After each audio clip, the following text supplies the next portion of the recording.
Student, आज मैं आपको वृत्त का ध्रुवीय निर्देशांकों में ध्रुवीय समीकरण के बारे में बताऊंगा कि ध्रुवीय वृत्त का ध्रुवीय समीकरण भी होता है, कैसे होता है, क्या होता है, ठीक है। और इसका ध्रुवीय समीकरण अपन क्या अभी तक शांकव में द्विवृत्त है ना, वृत्त और विभिन्न प्रकार के परवलय वगैरह, इनके बारे में मैंने आपको बताया था। अब मैं आपको वृत्त के ध्रुवीय निर्देशांकों के बारे में बताऊंगा कि वृत्त के ध्रुवीय समीकरण क्या होता है ना। जैसे हम क्या ले लेते हैं, ऐसे ये कोई सर्कल ले लेते हैं, ठीक है। और इस सर्कल में कोई एक्स वाई प्लेन में है, ये इसमें कोई बिंदु मान लेते हैं, कोई सेंटर है, उसके कोऑर्डिनेट मान लेते हैं आर एल्फा। क्या मान लेते हैं? Are alpha. तो ये दूरी मूल बिंदु से दूरी हो जाएगी आर, और ये दूरी, ये कौन हो जाएगा? एल्फा, है ना। और वृत्त पर स्थित कोई बिंदु, इसकी वृत्त की सर्कल के रेडियस कितनी मान लेते हैं? स्मॉल ए। कितनी मान लेते हैं दोस्तों? स्मॉल ए, ठीक है। अच्छा, और वृत्त पर स्थित कोई पी बिंदु मान लेते हैं, इसके कोऑर्डिनेट मान लेते हैं आर थीटा। तो इसको इससे मिलाया तो स्मॉल आर ये हो जाएगा और थीटा ये हो जाएगा। तो ये एंगल कितना हो जाएगा दोस्तों? ये एंगल हो जाएगा थीटा माइनस एल्फा। अच्छा, तो ये ट्राइंगल बन गया। आप देखें, ये है ना, ये सी बिंदु है, ये ओ है, और ये पी है ना। और ये एंगल कितना हो जाएगा दोस्तों? थीटा माइनस एल्फा, ठीक है। ये ए, ये कैपिटल आर है ना, और ये स्मॉल आर, ठीक है। अब इसके बाद अब देखिए, जैसे कि ये कोई ट्राइंगल ले लेते हैं, है ना, तो हम क्या जानते हैं वो बताते हैं। ये ए बी सी, तो ए कैपिटल ए के सामने वाली भुजा स्मॉल ए, बी के सामने वाली स्मॉल बी, और सी के सामने वाली स्मॉल सी होती है। तो कॉस ऑफ ए होता है, हम जानते हैं, बी स्क्वायर प्लस सी स्क्वायर माइनस के ए स्क्वायर अपॉन 2bc, यही होता है ना। ये कॉस ए होता है। तो जैसे मान लो मुझे कॉस थीटा माइनस एल्फा निकालना हो, तो मैं इसके सामने वाली भुजा को छोड़कर अन्य दो का क्या करूँगा? वर्ग करूँगा, और इसके सामने वाली भुजा को माइनस कर दूँगा, और 2r ये अपना क्या होगा? इस वृत्त वाले इस ए त्रिज्या वाले सर्कल का क्या आएगा? ये अपने को कॉस थीटा माइनस एल्फा अपने को क्या हो गया दोस्तों? प्राप्त हो गया है, ठीक है। अब हम क्या करते हैं कि यहाँ से इसका इक्वेशन क्या आ जाएगा? इस 2r एल्फा को इधर ले जाएंगे, cos theta minus alpha 2r बराबर are square plus are square minus का कितना? A square. ये हो जाएगा R square plus are square minus 2r cos theta minus alpha, है ना, माइनस का ए स्क्वायर बराबर 0।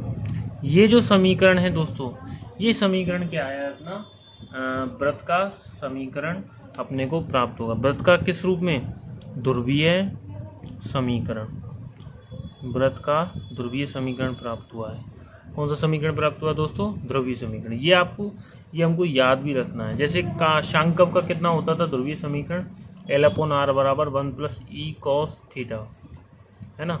यदि ये थीटा माइनस अल्फा होता है यहाँ एंगल, तो कितना आ जाता? 1 plus E cos theta minus alpha, है ना। वो दिशा के अकॉर्डिंग, अपने डायरेक्शन के अकॉर्डिंग। अच्छा, देखें, जैसे ये दे रखा है वही वृत्त, है ना।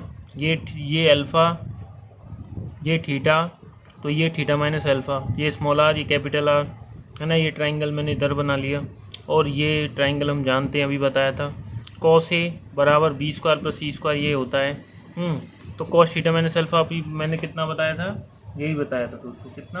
कॉस थीटा माइनस अल्फा बराबर ओ सी का स्क्वायर, ओ पी का स्क्वायर, पी सी का स्क्वायर, ठीक है। अब इसके बाद देखते हैं दोस्तों, इसके बाद क्या है कि देखें, cos of theta minus alpha बराबर are square plus are square minus की, अभी ये भी बताया था, 2r बराबर cos theta minus alpha r square plus are square minus के ए स्क्वायर, है ना। यहाँ पर क्या है? ये वही है अभी जो बताया था, वही क्या है दोस्तों? वही समीकरण है, ठीक है। अच्छा, अब देखते हैं अपन इसके बाद में, यदि ध्रुव वृत्त पर स्थित हो, यानी ध्रुव यानी कि ओ बिंदु, है ना। यदि जो ओ बिंदु है वो कहाँ स्थित हो, जैसे ये सर्कल है, हाँ, और ये ध्रुव है। ध्रुव यानी कि जहाँ से एक्स वाई एक्सिस क्या होते हैं, है ना, एक्स वाई एक्सिस गुजरते हैं, वो कहाँ हो दोस्तों, इस सर्कल की परिधि पर स्थित हो। तो क्या हो जाएगा, यानी कि ये भी कितनी हो जाएगी, ए हो जाएगी, और ये भी कितनी हो जाएगी, ए हो जाएगी। तो यहाँ पर जो कैपिटल आर है वो कितना हो जाएगा, स्मॉल ए के बराबर हो जाएगा। तो जो फॉर्मूला क्या था, R square minus 2r R cos theta minus alpha minus के ए स्क्वायर बराबर 0 में अपन क्या रख देंगे, आर का स्क्वायर बराबर कितना, ए स्क्वायर। और जब मैं आर स्क्वायर बराबर ए स्क्वायर रखूँगा तो ये कितना हो जाएगा, कट जाएगा दोस्तों। तो आर स्क्वायर माइनस के 2r, और यहाँ पर क्या रखेंगे, देखते हैं यहाँ पर अपन क्या है, 2r R cos theta minus alpha बराबर 0। आर अपना कॉमन आ जाएगा, आर बराबर 2r cos theta minus alpha, और आर बराबर कितना है, ए। तो हो जाएगा आर बराबर 2a cos theta minus alpha. ये अपना क्या आ जाएगा दोस्तों, यदि जो ये ध्रुव है वो कहाँ पर स्थित हो, सर्कल की सरकमफ्रेंसेस यानी परिधि पर ही क्या हो, स्थित हो, तो उसका फॉर्मूला क्या हो जाएगा, उस वृत्त का समीकरण हो जाएगा आर बराबर 2a cos theta minus alpha. तो यही हमने किया है, आर बराबर ए इस समीकरण में रख देंगे तो आर स्क्वायर से ए स्क्वायर कट जाएगा। आर स्क्वायर से ए स्क्वायर कटने के बाद अपने को जो फॉर्मूला बचेगा, है ना, वो कितना बचेगा, आर बराबर 2 कॉस थीटा माइनस एल्फा। ठीक, अच्छा, अब एक एग्जाम्पल है, बहुत ही इम्पोर्टेंट है और बहुत ही अच्छा है, बहुत ही यूनिक भी है। ठीक है, एग्जाम्पल को देखते हैं दोस्तों। एक वृत्त जिसका व्यास स्मॉल डी है किसी सांकव की नाभि से गुजरता है, जिसकी नाभि लंब की लंबाई कितनी है, 2l है, तथा सांकव को 4 बिंदुओं पर मिलता है, जिसकी नाभि से दूरी r1, r2, r3, r4 है, तो सिद्ध करोगी। अभी ये क्वेश्चन आपको समझ में नहीं आया होगा, लेकिन जब इसका अभी सॉल्यूशन बताएंगे। अभी देखें, एक वृत्त जिसका व्यास कितना है, d, कैपिटल D। व्यास यानी कि 2a बराबर कितना रखेंगे दोस्तों, अपन यहाँ पर 2a के बराबर कितना रख देंगे, स्मॉल d। ठीक है, अच्छा, सांकव की नाभि, देखिए व्यास स्मॉल d है, सांकव की नाभि, जैसे सांकव का समीकरण क्या होता था, सांकव का समीकरण होता था L/R बराबर 1 + e cos थीटा। यहाँ पर हम क्या मानते थे दोस्तों, वो चीज़ देख लेते हैं। जैसे ये सांकव का समीकरण ऐसे होता था, है ना, उसमें S होती थी, S क्या होती थी उसकी नाभि, और ये नाभि क्या कहलाती है उसकी, ध्रुव, है ना, ये ध्रुव कहलाती थी 0 0, ध्रुव क्या 0 0, है ना। अच्छा, फिर हम अब यहाँ पर ये क्या कह रहा है कि जो किसी सांकव की नाभि, यानी कि जो वृत्त है वो किसी सांकव की नाभि से, यानी कि नाभि का मतलब क्या है, ध्रुव, यानी कि जो वृत्त है वो किससे गुजरता है, ध्रुव से गुजरता है। जो वृत्त है वो ध्रुव यानी कि मूल बिंदु से क्या होता है, गुजरता है, और मूल बिंदु से गुजरने वाले वृत्त का समीकरण हम जानते हैं कितना होता है, r बराबर 2a cos theta minus alpha, अभी निकाला था, है ना। यहाँ a क्या है, इसकी त्रिज्या, सर्कल की रेडियस, तो 2a कितना हो जाएगा, व्यास हो जाएगा, तो r बराबर कितना हो जाएगा, d cos theta minus alpha. ठीक है, जिसकी नाभि लंब की लंबाई कितनी है, 2l है। ठीक है, अच्छा, अब हम देख लेते हैं दोस्तों इसका सॉल्यूशन देखने के लिए देखेंगे अपन, देखो क्या करेंगे। माना सांकव का समीकरण हम जानते हैं L/R बराबर 1 + e cos थीटा होता है। ठीक है, सांकव की नाभि अर्थात ध्रुव यानी कि क्या, मूल बिंदु से गुजरने वाले वृत्त का समीकरण हम जानते हैं, अभी निकाला था, r बराबर 2a cos थीटा, और 2a बराबर कितना, d, डी क्यों? क्योंकि क्या है यहाँ डी व्यास है और ए क्या रेडियस, तो दुगना हो जाएगा। ठीक है, अब हमारे वो हो जाएगा आर बराबर D cos theta minus alpha. ठीक है, आर बराबर डी कॉस, अब ये कॉस से कॉस भी प्लस साइन भी हो जाएगा, खोल दिया फार्मूला से हमने ना। अब यहाँ से जो समीकरण है ई कॉस थीटा से, किससे? समीकरण 1 से, बाई इक्वेशन 1। समीकरण 1 से हमने क्या लिया, यहाँ पर हमने लिया ई कॉस थीटा का मान निकाल दिया, कितना आ जाएगा? एल अपॉन आर बराबर -1। ठीक है, हमने यहाँ किसका मान, समीकरण 1 से, और देखिए समीकरण 2 में क्या है? थीटा अल्फा साइन कोस ये है। तो हम क्या कर रहे हैं, मैं यहाँ से समीकरण 1 से किसका मान निकाल दूँ? यहाँ थीटा वेरिएबल है और अल्फा क्या है? यहाँ कांस्टेंट। ठीक है, तो मैं यहाँ क्या करता हूँ, मैं यहाँ कॉस थीटा का किससे, समीकरण 1 से मान निकाल दूंगा। कितना आ जाएगा? ये कॉस थीटा का मान कितना आ जाएगा? ये तो साइन स्क्वायर थीटा कितना होता है? 1 माइनस कॉस स्क्वायर थीटा, तो अंडर रूट में 1 माइनस कितना, 1 माइनस ये कॉस थीटा का स्क्वायर। ठीक है, अच्छा फिर ये साइन थीटा और कॉस थीटा के मान उठाकर हम कहाँ रख देंगे बच्चों? हम यहाँ पर समीकरण 2 जो दिया है इसमें रख देंगे, कॉस थीटा का यहाँ रख देंगे और साइन थीटा का यहाँ रख देंगे। ठीक है, तो ये आ जाएगा आर बराबर डी, है ना, ये एल माइनस आर और R upon E cos alpha, है ना, कॉस अल्फा, फिर प्लस साइन थीटा का मान ये रख दिया हमने, यहाँ से उठाकर यहाँ पे रख दिया, और साइन अल्फा। फिर हमने इसको थोड़ा सा सॉल्व करेंगे। जब हम इसको सॉल्व करेंगे, अभी देखें इसमें क्या है, अंडर रूट है और स्क्वायर भी है ना, तो ये 4 घात की समीकरण आएगी, यानी स्क्वायर करेंगे तो अंदर क्या आएगा? स्क्वायर आ जाएगा, अंदर वाले का स्क्वायर करेंगे, और जब अंडर रूट हटाएंगे तो भी स्क्वायर करना पड़ेगा। ठीक है, अच्छा देखते हैं, इसको मैंने थोड़ा सा सॉल्व किया, आर स्क्वायर ई स्क्वायर को मैंने कहाँ ले गए? इधर ले गए, है ना, तो आर निकलेगा यहाँ से, आर स्क्वायर ये हो गया। ठीक है, फिर इसको मैं इधर ले गया, इस वाले पद को। ठीक है, जब इस वाले पद को मैं इधर ले गया तो क्या आएगा दोस्तों, देखते हैं, और फिर इधर रह जाएगा अंडर रूट, और अंडर रूट का क्या कर देंगे? फिर स्क्वायर, अंडर रूट का स्क्वायर करने पर अंडर रूट क्या हो जाएगा? कट जाएगा, है ना, डी स्क्वायर ये कट गया, अब ये कट जाएगा। ठीक, ये अपना कट गया, है ना, इससे ये कट जाएगा स्क्वायर से under root.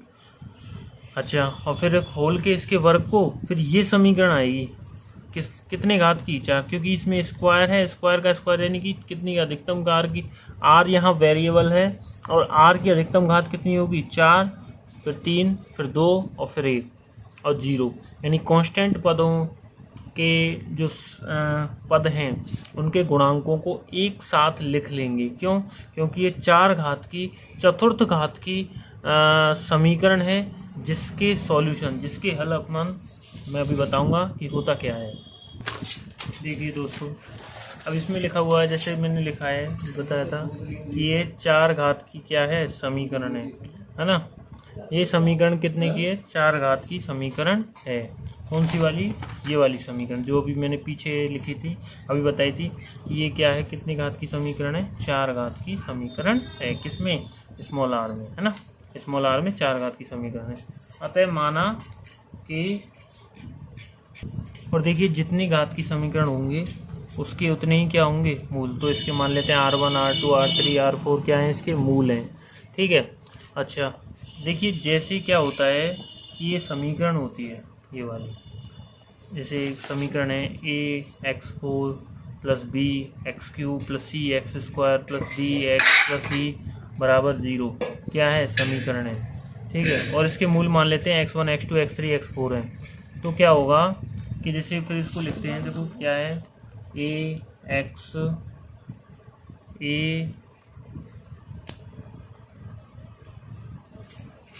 ax4 bx³ cx² + abc dx + e बराबर 0, है ना। ये क्या है? ये एक समीकरण है। तो इसको आएगा x4, a से क्या कर देंगे अपन? डिवाइड दे देंगे, भाग दे देंगे। ठीक है, जैसे अपन 3 घात की और 4 घात की में अपन क्या करते हैं दोस्तों? करते हैं। तो ये हो जाएगा x4 प्लस मतलब माइनस के b/a x³ + c/a x square minus minus d upon a x plus e upon a, है ना। तो ये इस तरह से लिख देंगे। फिर हम कहेंगे यहाँ पर जो गुणांकों की तुलना करेंगे तो x1 plus x2 plus x3 plus x4 कितना हो जाएगा, माइनस के b अपॉन ए, ठीक है। और x1 x2 plus x1 x3 x1 x4 यानी दो की जो पेयर बनेंगे वो आ जाएगा c अपॉन ए के बराबर। और जो तीन के पेयर बनेंगे वो आ जाएगा इसके बराबर। और जो चारों जो मूल हैं उनका गुणनफल आएगा वो आएगा दोस्तों, वो आएगा अपना कांस्टेंट पद के बराबर। जैसे ये भी होता है, 3 घातीय समीकरण होती है cx प्लस टी बराबर 0, तो इसमें क्या होता है b upon a x square c upon a x d upon a बराबर 0। तो यहाँ होता है x cube minus minus b upon a x square c upon a x minus minus d upon a बराबर 0। तो यहाँ लिख सकते हैं यदि इसके गुणनखंड x1 ऐसे आएगा x1 plus x2 plus x3 plus x4, है ना, x3 सॉरी 3 है ना, प्लस x1 x2 x3 और x1 x3 x, और आएगा x1 x2 x3 यानी तीनों गुणनखंडों का जो ये आ जाएगा, है ना, ये क्या आएगा, इस तरह से अपन समीकरण को लिख सकते हैं। ऐसे ही इस चतुर्थ घात की समीकरण को भी अपन लिख सकते हैं। अब अपन देखते हैं यहाँ पर 4 घात की समीकरण ये अपने को दे रखी है ना। इसमें क्या है, अपने को क्या निकालना है, देखें, निकालना था मुझे 1/r1, ठीक है, 1/r1, है ना, plus 1/r2 plus 1/r3 plus 1/r4, ठीक है, 1/r1 plus 1/r2 plus 1/r3 plus 1/r4 का मान निकालना था। तो इसके लिए मैं क्या करूँगा, मैं r1 r2, है ना, हम क्या करते हैं, जो ये दे रखा था r1 r2 r3, है ना, यानी तीन के जो पेयर्स हैं उनका जो आएगा वो कितना आएगा वो देख लेते हैं। तीन के जो पेयर्स हैं उनका कितना आएगा दोस्तों, इसको देखते हैं कितना आएगा। उसमें अपना आएगा ये वाला c अपॉन ए, यानी कि आर स्क्वायर का गुणांक अपॉन ई स्क्वायर, है ना। इसका मतलब क्या है, आर स्क्वायर का गुणांक, और आर स्क्वायर का गुणांक कितना है अपना, आर स्क्वायर का गुणांक है अपना यहाँ पर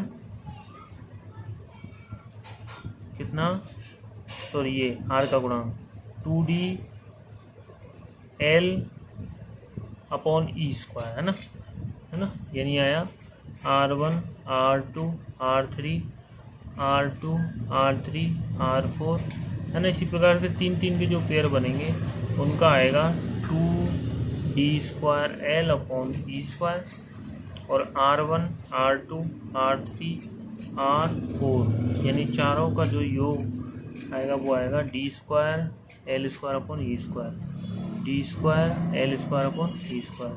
और फिर हम जब इसमें डिवाइड देंगे, है ना, r1 r2 r3 4, तो आएगा कितना, एक में 1/r1 बचेगा, 1/r2 1/r3 1/r4, ठीक है, ये बचेगा कितना आएगा 2/l, ये आ जाएगा। तो स्टूडेंट इस क्वेश्चन को बड़े ढंग से और थोड़ी अच्छे ढंग से देखें। इसकी PDF भी आपको मिल जाएगी, PDF में आपको एक साथ ये मिल जाएगा। धन्यवाद।